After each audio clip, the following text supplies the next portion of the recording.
Osasco, na região metropolitana de São Paulo. Ele é cantor há muito tempo, mas começou lá atrás com outras áreas. Trabalhou com TI, estudou design, até assumir de verdade a música como seu principal objetivo. E ele nasceu numa família que já tinha alguns músicos, mas no começo os shows eram em barzinhos vazios. Depois ele chegou até o Grammy. Neste ano, no Grammy Latino, este homem que está aqui ao meu lado saiu de lá com 3 prêmios, desbancando inclusive em uma das categorias ninguém menos que Marisa Monte e Djavan. Estou conversando hoje, tenho a honra e o prazer de entrevistar JP. Muito obrigada por aceitar conversar com a gente e receber a gente aqui no Estúdio Central. Eu que agradeço o convite, valeu demais. Estou muito feliz de conversar com você e eu queria começar falando sobre essa grande premiação que foi o Grammy. Como é que você está se sentindo? A gente está falando depois de alguns dias já, desde a premiação. Como é que foram os últimos dias? Já deu para cair a ficha? Eu acho que vai demorar um tempo para cair a ficha, assim. É a parada mais incrível que aconteceu na minha vida, até agora, assim. É o maior prêmio da música que eu podia disputar, então eu já estava muito feliz de ser indicado, já era uma conquista incrível. São mais de 20 mil inscrições para o Grammy, assim, então tá entre os 5 de 3 categorias. É muito especial, mas ter ganho, eu não sei que adjetivo usar até agora, assim, foi muito maravilhoso mesmo. Eu ainda não consegui processar de verdade tudo, porque muita coisa já aconteceu nesses poucos dias pós-Grammy, assim. Não, e você sabe que me chamou muita atenção e eu perguntei se tinha caído a ficha, porque quando eu assisti o vídeo em que seu nome é citado e que você levanta para ir ao palco, a sua cara de espanto, tipo, meu Deus, olha o que está acontecendo comigo. Se o meu peito fosse o mundo, JP.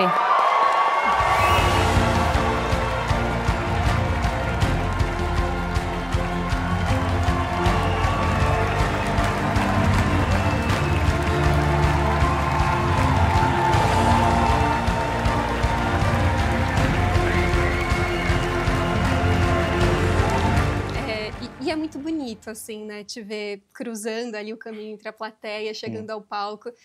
E, enfim, eu fiquei me perguntando o que estava passando na sua cabeça ali naquele momento que você ouve o seu nome pela primeira vez, porque foram 3, né? Sim. Mas como é que foi escutar o seu nome? O que passou pela sua cabeça ali naquela hora? Antes, foi até engraçado, porque das 3 categorias, a gente ficava ali conversando entre a gente, né, de tipo, essa aqui pode ser, essa aqui. Mas a primeira que foi anunciada era que a gente achava que não ia ganhar de jeito nenhum, que era justamente melhorar o álbum de MPB, porque a gente estava disputando com o Djavan, com a Marisa, com Milton Nascimento e Chitãozinho, Elza Soares. Então essa aí a gente estava no clima de estamos participando só e tudo certo. E aí eu me lembro de quando anunciaram, né, a categoria, eu falei, putz, vai começar logo com essa que eu vou perder, eu já vou ficar noiado para as outras, enfim. E aí me anunciaram. Num primeiro momento eu não acreditei muito, mas como a galera que estava à minha volta gritou muito, eu falei, não, pera, então tá certo, então é isso mesmo. Não tá errado não. Não tá errado não. E aí eu levantei. E aí a primeira coisa que eu tava pensando é, cara, eu não quero chorar porque eu não sei falar chorando. Vai ser uma desgraça esse discurso, então eu quero estar calmo pra... E aí, vendo o vídeo depois, eu vi que eu falo muito devagar, assim, pra conseguir aguentar. E eu sinceramente não lembro do que mais eu tava pensando nessa hora. Foi tudo meio... Enquanto acontecia, eu tava meio tentando entender se era verdade, assim, o lance de alguém te entregar o prêmio, o Luísa Sonza ali me entregando o prêmio, e aí você vai pra parte de trás do palco e tira foto com... Enfim, foi muito surreal, muito surreal. E assim, eu comentei aqui na apresentação, né? Você é músico há muitos anos, assim, né? Quando você era criança, você tocava violão já. Então, a sua relação com a música vem de muito tempo. Mas você passou por outras áreas antes de falar, eu quero abraçar esse universo, eu quero, de fato, acreditar nesse sonho e fazer disso o meu trabalho principal, né? Eu queria te perguntar como é que foi essa decisão de se tornar cantor 100% do tempo, né?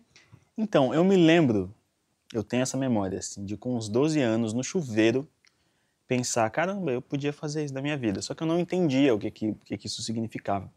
E aí quando eu publiquei pra todo mundo, de que, olha, e se eu fosse músico? E todo mundo, não, peraí, você não vai ganhar dinheiro, vai ser difícil, você não vai pagar suas contas, enfim, vem as coisas todas sobre trabalhar com arte e cultura no Brasil, que é muito difícil. E aquilo tudo me assustou um pouco, então ao mesmo tempo que eu tinha as bandas que eu tocava nos barzinhos, eu tentava fazer outra coisa em paralelo. E eu tentei algumas coisas. Eu fiz um ensino médio técnico de TI, eu cheguei a trabalhar na IBM, eu trabalhei com design digital, dei aula de computação gráfica, fiz 2 faculdades pela metade, tentando achar outra coisa que eu gostasse tanto quanto música. E não achei, assim. Pelo contrário, eu odiava todas essas coisas. E aí eu resolvi me jogar de verdade na música. Eu considero o início da minha carreira em 2015, dia 21 de novembro de 2015, que foi quando eu lancei o primeiro disco, Crônicas de um Sonhador, que foi quando eu decidi fazer só isso na minha vida, assim. 10 anos ano que vem, né? 10 anos ano que vem. Vai ter comemoração especial? Ah, 10 com anos? certeza eu vou fazer alguma coisa, com certeza. Ah, sim. Não pensei ainda no quê, mas eu vou fazer alguma coisa para comemorar. Tá certo.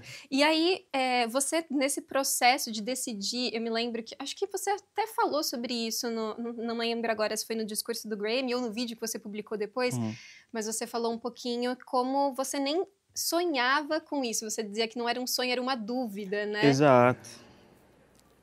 Eu estou muito surpreso. É uma honra estar aqui. Houve um tempo em que viver de música para mim era menos do que um sonho, era uma dúvida.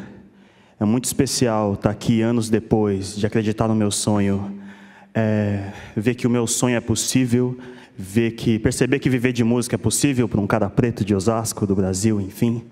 Eu queria te perguntar, quais referências suas te ajudaram a também acreditar e bancar isso, assim? Se teve algum artista, por exemplo, que tivesse uma origem ou uma trajetória parecida com a que você imaginava que construiria e que te inspirou naquele comecinho e você pensou, bem, se esse cara ou essa mina conseguiram, eu também posso conseguir.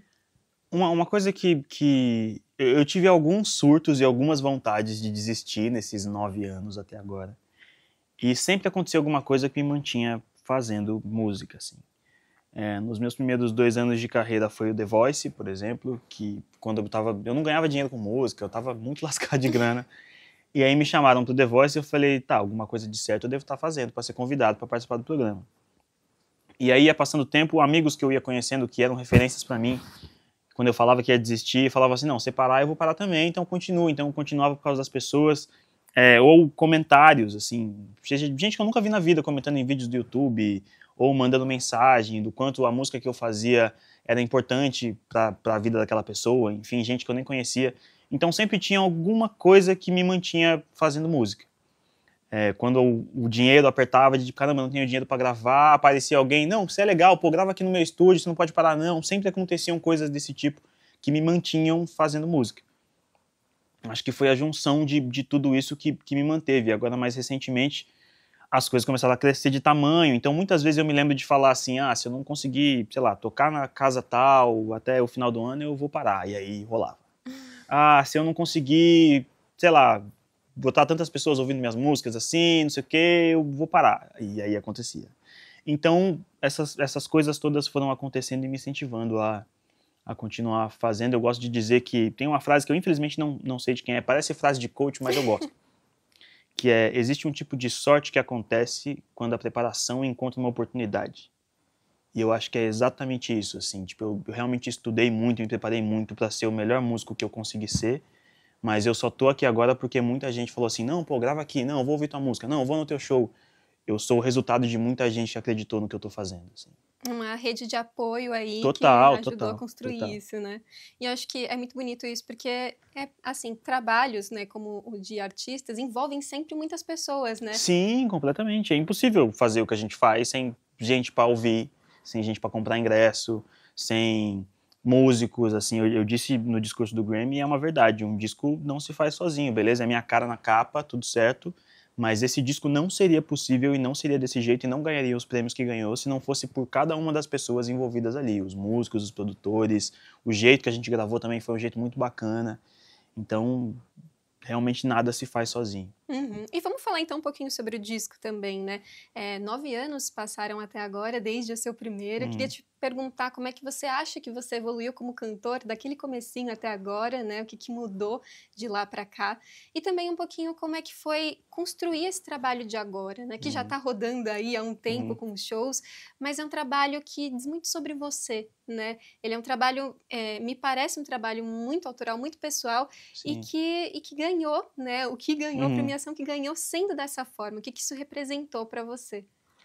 Sobre a diferença do primeiro disco para esse, eu acho que eu sou um artista completamente diferente, porque eu não fazia ideia de como gravava um disco naquela época. Eu me lembro de achar que eu ia gravar o disco em 2 semanas. Chega lá, eu sei as músicas, eu vou cantar e acabou. E não, esse disco de 2015 ele demorou quase 2 anos para ser feito, porque enquanto eu fazia faculdade, trabalhava, tocava em barzinho, eu paguei do jeito que deu aquele disco. Então demorou muito tempo porque eu não tinha uma banda fixa, então sei lá, comprava 2 horas no estúdio, se a gravação da guitarra não rolasse naquelas 2 horas, eu tinha que pagar mais 2 horas e demorava para eu ter a grana de novo para fazer isso. Então demorou muito para fazer esse disco.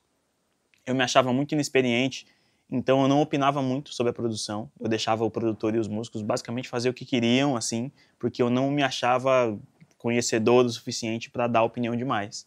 Então quando o disco ficou pronto, eu ouvi e falei, legal, mas eu acho que eu não sou esse artista. E eu não sabia que artista eu era, né?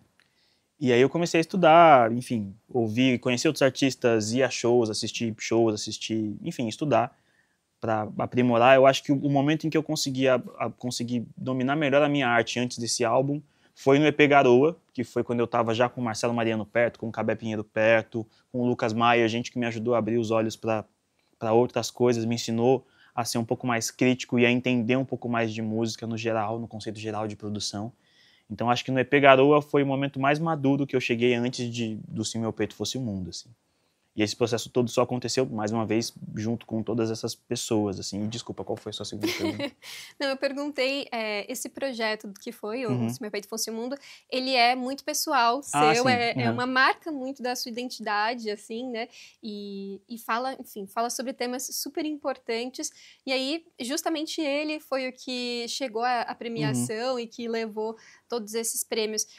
Como é que é pra você ganhar com esse disco, né? Com esse álbum?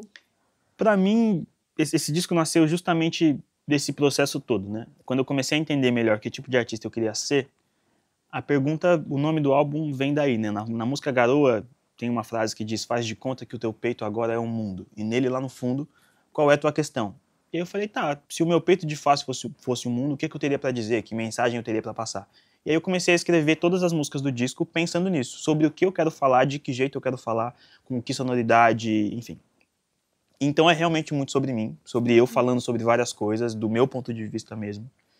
E é muito especial ganhar o prêmio, assim, com esse disco, porque, como eu disse, nesse processo todo quis desistir muitas vezes, muita coisa aconteceu, muita coisa não aconteceu nesse período todo.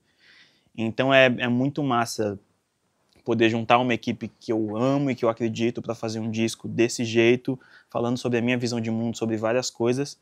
E depois de um período todo inseguro e com medo de música dar certo ou não dar certo, ganhar logo com esse projeto, tipo 3 Grammys, que o André depois, meu manager, descobriu que faz 20 anos que nenhum brasileiro ganha 3 Grammys na mesma noite. Então foi realmente muito especial com esse disco ganhar isso, e o que reverbera para mim é que tá tudo certo, a gente tá fazendo a coisa direitinho, a equipe que tá comigo é muito foda, desculpa a palavra. E, enfim, tô feliz, muito feliz, assim, de com esse álbum conseguir isso. É muito massa mesmo. E eu fiquei me lembrando, assim, você sempre fala muito, né, sobre essa trajetória e como foi difícil, e como, né, é complexo você viver de música aqui, né, aqui no Brasil. Eu queria te perguntar um pouco sobre isso, porque a gente vive um momento, assim, que com as redes sociais, com as plataformas, a gente tem uma abertura para que as pessoas divulguem seus trabalhos e isso permite que a gente tenha artistas novos, independentes, chegando à cena musical com alguma força, que antigamente seria muito mais difícil, mas a gente também tem muitos artistas e é sempre muito difícil. Viver de música mesmo é muito difícil, né? E eu queria te perguntar um pouco o que você acha que falta e que precisa ser feito para que os artistas no Brasil tenham mais oportunidade de viverem do seu trabalho, né? Daquilo que eles acreditam e que fazem com tanto amor e com tanto carinho. Eu acho que algumas coisas, é uma mudança de um todo, assim. Acho que a parada mais louca que a gente tem aqui é um entendimento sobre cultura e sobre o valor que ela tem. Por exemplo, na maior parte das profissões, se você estuda muito, se você tem, sei lá, os diplomas, tais, enfim, você consegue definir um valor para aquele serviço. Ah, advogado ganha de tanto a tanto, o médico que estudou aqui ganha de tanto a tanto. Na música, eu conheço gente que toca mais do que eu, que estudou mais do que eu, que é formado em um monte de coisa, isso não define absolutamente nada sobre o valor que ele vai receber. Hoje em dia, na cultura que a gente tem, a quantidade de seguidores que você tem, de plays que você tem ou de audições que você tem, define se você vale mais ou menos do que um outro músico, até do que você mesmo, assim. O meu cachê oscila de acordo com a quantidade de seguidores que eu tenho, com a quantidade de Grammys que eu ganhei. E é muito doido, porque não é palpável, sabe? Eu realmente não acho justo que alguém que passa a vida inteira estudando, que manja um monte de coisa de teoria musical que eu não sei, não saber quanto vai receber por um trabalho. Às vezes ter, sei lá, R$300 pra tocar num boteco. Tipo, isso é muito louco. Eu acho que o primeiro ponto, que eu sinceramente não sei como resolver, é a gente conseguir entender melhor o valor dessas coisas para conseguir dar pelo menos, não tô nem falando de um teto, mas um piso, assim, para esse tipo de serviço. Porque a insegurança é o maior medo de todos nós, inclusive o meu, assim. Eu acho muito especial ter ganho 3 Grammys, porque eu não sou um artista, pelo menos ainda, tomara que um dia eu consiga, mas eu não sou um artista de mainstream, eu não sou famoso pra caramba, muita gente, por mais que eu tenha um número de seguidores alto, que eu considero alto, muita gente não me conhecia, e muita gente ficou perguntando quem é esse cara que ganhou 3 Grammys na mesma noite. Me dá muita esperança ver que é possível ganhar um prêmio como esse, fazendo a história que eu fiz e tal, mas eu sou a confirmação da regra, sabe? Eu sou muito exceção. Tem muitas outras pessoas que desistiram por causa dessa insegurança e que por isso vão trabalhar com outras coisas.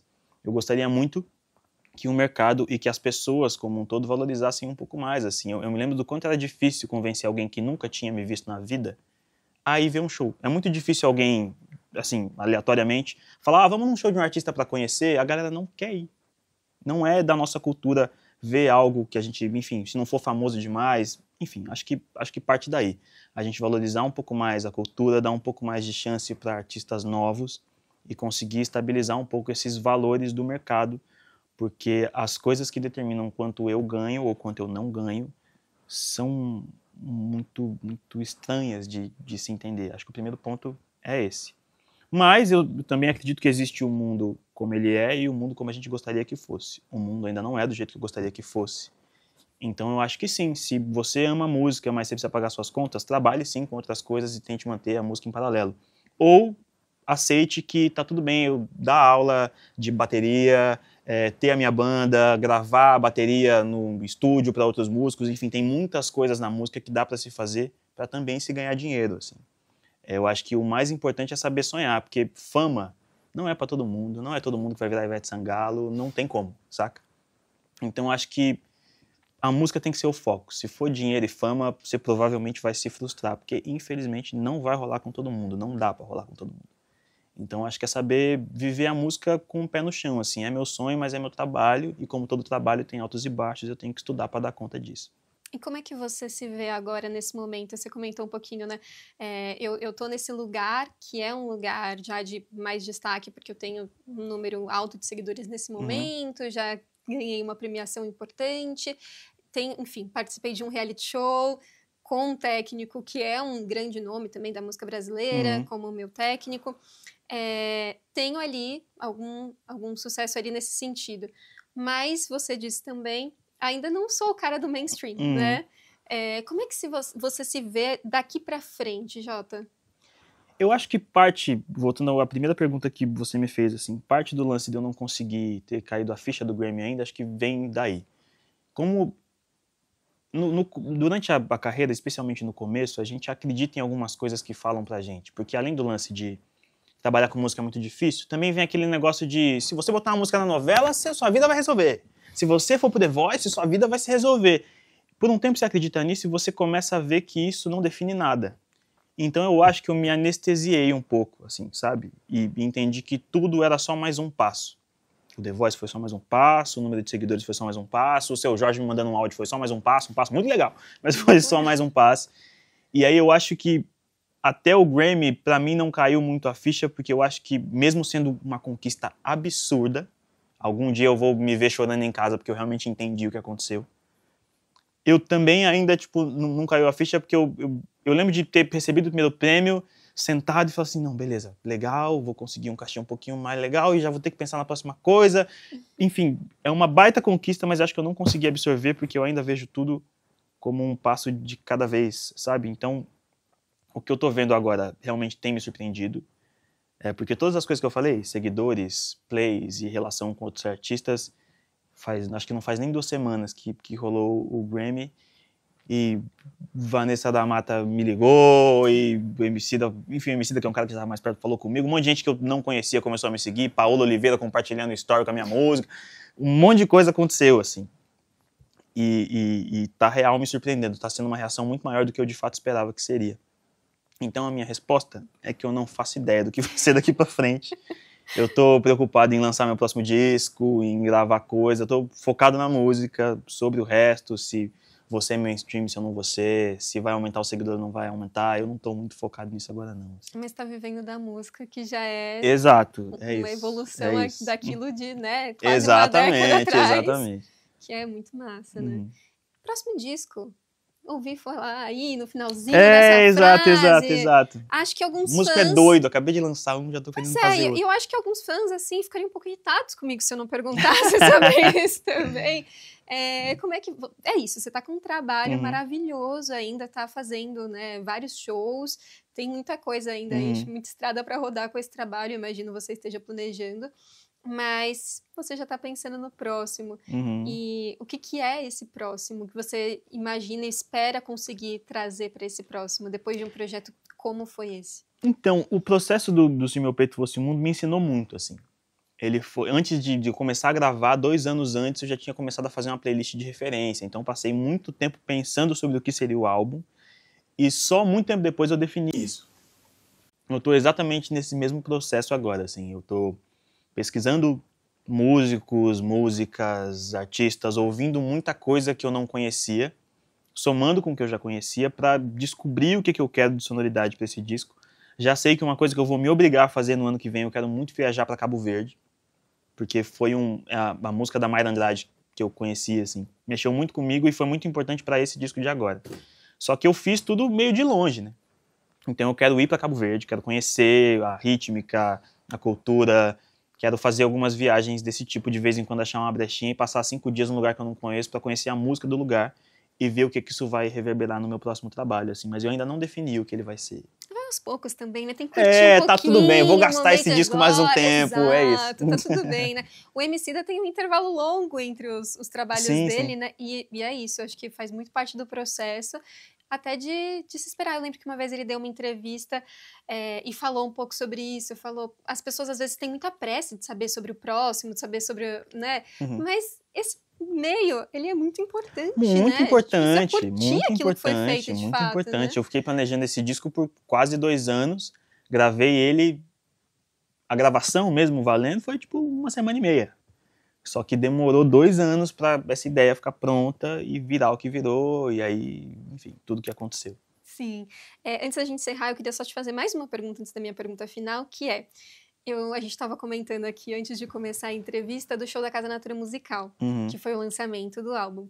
E eu me lembro que eu assisti um vídeo sobre esse show, que acho que estava nas suas redes, e aí vocês, enfim, gravaram com algumas pessoas do público que estavam lá, e eles tirando foto, fazendo vídeos com os chapéus que estavam ali. Que é sua marca, né? Viraram a sua marca, assim. É difícil até, né, para um artista da música e tudo mais, criar uma marca tão icônica, assim, em termos de moda, né? Que todo mundo vai olhar e vai lembrar, isso aqui é uma marca ali do JP. Como é que surgiu isso? Me conta um pouquinho sobre como é a sua relação com a moda, com esse acessório e, enfim, de onde veio isso. A relação com a moda é mais recente, mas tem me divertido muito. Eu tenho gostado bastante. O início da ideia do chapéu não começou de um jeito tão legal assim. Porque eu lembro que na minha adolescência ali, meus amigos usavam boné, eu comecei a usar boné também e tal. Só que preto de boné na rua, a polícia começou a me parar, minha mãe começou a ficar meio preocupada. E aí meu avô usava chapéu. Aí ela me deu um chapéu de presente. Não, usa aí, vai ser mais legal, tal, não sei o quê. Aí eu fui pra escola de chapéu. E aí todo mundo, nossa, que estiloso, que legal. Aí uma galera que nunca falou comigo começou a trocar ideia. Eu falei, pô, vou manter isso aqui que tá dando certo. E aí continuei com o chapéu desde a 7ª série do colégio até hoje. E quando eu comecei a tocar, eu tinha muita vergonha de olhar pra cara das pessoas, então eu me escondia. Abaixava o chapéu, a aba do chapéu, ficava tocando aqui pra mim e era ótimo. Porque eu me escondia no chapéu, não tinha que olhar pra ninguém. No The Voice, a mulher que cuidava do stylist ali do programa, virou pra mim e falou assim, ó, se você não levantar esse chapéu, eu não vou te deixar usar pra cantar, porque a sua cara tem que aparecer na televisão. Aí eu levantei, percebi que era legal olhar pras pessoas enquanto eu cantava, e descobri também, né, na divulgação do programa, o quanto essa marca tinha força, porque eles divulgam, no começo, a galera meio de costas, sem revelar quem é. Apareceu um vídeo meu cantando de costas, só com o chapéu aparecendo, e todo mundo me mandando mensagem, é você, é você, é você. Aí eu falei, cara, legal, vou manter isso aqui, porque é uma parada que artisticamente também faz sentido. E aí só se aprimorou, assim, comecei a dar mais atenção pra moda. Tem também uma grande influência da minha amizade com a Thaís Valença, que hoje é minha stylist, fez as fotos de capa dos meus últimos trabalhos todos, que trabalha com moda, e tem me ajudado e me feito gostar cada vez mais de moda, assim, tenho realmente curtido. E tem te ajudado, assim, também porque, pô, você falou que no começo o chapéu era uma coisa que você usava para se esconder, né?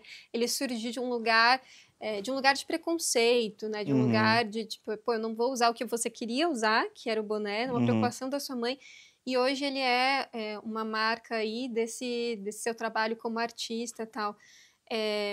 Você fala bastante também, né, no disco da questão do racismo, né, de como isso é importante e tal. E sobre esperança, né? Acho que Ouro Marrom é a música sobre isso, né? Sobre esse olhar para o futuro. Enfim, queria te perguntar um pouco sobre como que você hoje acha que tudo o que aconteceu, né, tem te ajudado também a passar essa mensagem de esperança para as pessoas e, enfim, de alguma maneira, né, para você mesmo, para aquele menino que trocou o boné porque, enfim, né, a mãe estava preocupada com o que aconteceria numa sociedade tão racista como a nossa. O que significa para você essa trajetória toda que você percorreu e agora é o momento que você está? Eu acho que sobre o lance da esperança é meio... eu normalmente faço músicas pra mim primeiro, assim. Toda vez que eu tô com muita raiva, ou muito feliz, ou amando muito, ou enfim, muito triste, isso costuma virar música. E no começo é sobre alguma coisa que eu tô sentindo, ou sobre mim, ou sobre alguma coisa que eu vi de outras pessoas. Então no começo é sobre mim. Mas eu percebi já faz um tempo de que toda vez que eu fico especialmente ou com muita raiva ou muito triste, eu fico realmente paralisado, assim, eu não consigo tirar aquele sentimento de mim, até que eu acho um jeito de falar, não, beleza, rolou tudo isso, mas a gente consegue, vai dar tudo certo, enfim. Eu acho que eu acabei colocando isso nas músicas também, assim, é o jeito que eu acabo fazendo as músicas no final, por mais que eu fale de coisas muito densas às vezes, sempre tem aquele clima de, beleza, mas vai dar certo, a gente consegue. E eu acho que é um jeito bacana, assim, porque o mundo real é cruel pra caramba. E eu acho legal, quando eu me perguntei sobre a minha arte, o que eu queria fazer, de que jeito eu queria compor, eu acho bacana não ser leviano com as coisas que eu tô dizendo, realmente falar sobre as coisas como elas de fato são, mas não paralisar ninguém, sabe? Eu quero que as pessoas conversem sobre as coisas que estão sendo ditas nas músicas, mas no final tenham esperança de que aquilo vai passar e que elas vão conseguir lidar com aquilo, assim. Porque é o que eu gostaria que fizesse comigo, né? Enfim, é o que eu faço. E quando você quando você vê alguém escutando a sua música, falando sobre a sua música, você acha que você tem... Como é que é isso, assim? Você tem conseguido passar essa sensação que você queria? Sim, já me peguei, inclusive recentemente me peguei emocionado quando eu vi umas adolescentes de uma escola cantando no Marrom, na apresentação do teatro e tal, e depois os alunos todos vindo, um de cada vez falar comigo, mandando mensagem, assim. Porque é isso, no começo é só sobre mim e tem esse lance de, beleza, vou lançar uma música, é trabalho também, mas quando a gente vê isso de fato mudando pessoas, eu não sei explicar a sensação, assim. É muito especial, muito bacana.